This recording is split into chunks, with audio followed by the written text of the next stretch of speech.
Well,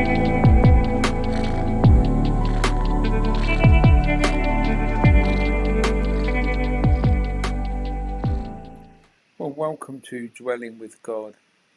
And on this 7-day journey through the Tabernacle as a model for discipleship in today's world. And over the next 7 days, we're going to be going to walk through the ancient tabernacle, not as a history lesson, but as a living blueprint for how God forms his people. And today, on day 1, as we're starting with the overview, why does the tabernacle still matter? And how can it guide our spiritual growth today? They're the questions that we must ask ourselves. So let's begin with a simple but powerful truth. The tabernacle wasn't about a building, it was about a relationship. When God rescued Israel from Egypt, he didn't just want to get his people out of slavery, he wanted to bring them into his presence. And that's what Exodus 25:8 says. It says, "Let them make me a sanctuary, that I may dwell among them." See, the tabernacle was God's way of saying, I want to live close, I want to be near, and I want to journey with you. It was a mobile meeting place, a place where heaven touched earth, where God guided, cleansed, forgave, and spoke to his people. And although the structure itself is long gone, the God who desired to dwell with his people has not changed. Because the tabernacle reveals God's heart to shape a people who walk with him step by step, stage by stage. What's so fascinating about the tabernacle is that it wasn't just a sacred tent, it was a path. Every worshipper moved through the same progression by entering the gate, approaching the bronze altar, stopping at the bronze laver, stepping into the holy place, passing through the veil, and standing before the ark in the Holy of Holies. Each step represents a movement closer to God, and each piece of furniture symbolizes a dimension of spiritual growth. It's almost as if God built a picture of discipleship into every architectural of worship. The journey started in the outer court, a place that was open, accessible, noisy, and honest. And it ended in the Holy of Holies, the still, sacred center where God's presence rested. And this visual progression teaches us something crucial, that discipleship is not a moment, it's a movement. Not a decision, but a direction. Not a single prayer, but a lifelong path into a deeper presence.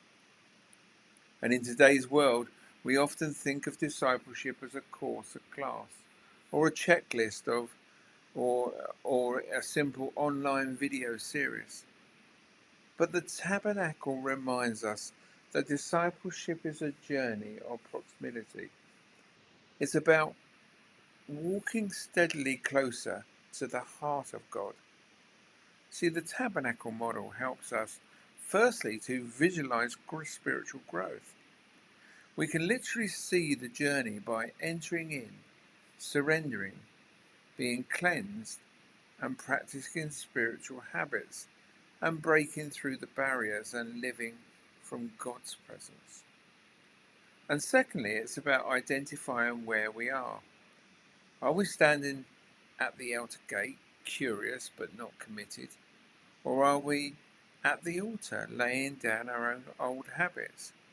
Or are we in the laver, allowing God to renew us? Are we entering the holy place, learning spiritual disciplines? Or are we longing for a deeper intimacy in the Holy of Holies? And thirdly, as we move, we need to move with intention. The tabernacle journey wasn't random, it was purposeful, ordered, and transformative. And in the same way, spiritual growth today needs rhythm, intention, and a holy direction. See, discipleship is a process. Many people feel discouraged because they expect instant transformation. But the tabernacle reminds us that God forms us by step,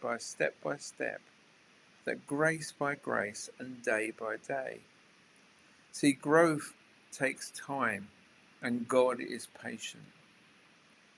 So discipleship requires that intention.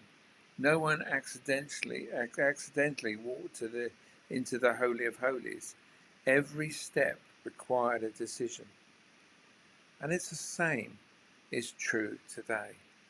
If we want to grow spiritually, we must choose it intentionally. We must choose to enter God's presence daily. We must choose to surrender and choose the cleansing that goes with that. And choose discipline, intimacy, and mission. You see, it's an invitation to begin. So today I want to invite you into something simple and powerful, and it's begin the journey. So wherever you are spiritually, curious, struggling or struck, hungry or thriving, take one intentional step towards God today. Sometimes the biggest step is simply saying, Lord, I want to draw close. Lead me. That's the prayer that starts everything. So thank you for joining me on day one of Dwelling with God. Today we discovered that the tabernacle is not just an ancient structure. It's a spiritual map, a blueprint, a journey towards deeper communion with God. And tomorrow, in day two, we'll step through the very first part of the journey, the gate, and what it means to enter God's presence intentionally.